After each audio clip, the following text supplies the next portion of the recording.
हजारमा ल्यायो भने 1000 मा ल्यायो भने यसको कस्ट क्याल्कुलेसन गर्ने बेलामा यो कति हुन्छ जम्मा 4% हुन्छ 4% हुन्छ अनि यो 4% के गर्यो 1000 मा क्याल्कुलेसन गर्दा 4 कति रुपैयाँ पर्यो ह 4 1000 मा 4 भाग गर्दा 4 भाग गर्दा कति पर्यो 250 पर्यो यो 250 पर्यो भने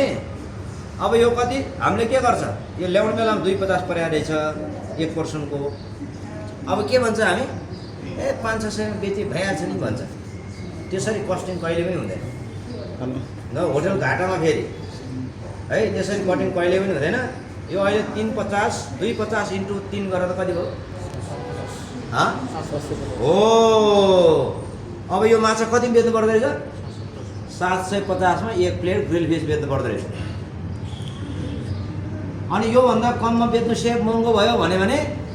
म्यानेजर साउलाई के भन्ने सर कस्टिङ हेर्नु चाहिँ तपाईँ बस्नु है भनेर भन्ने हामी खाना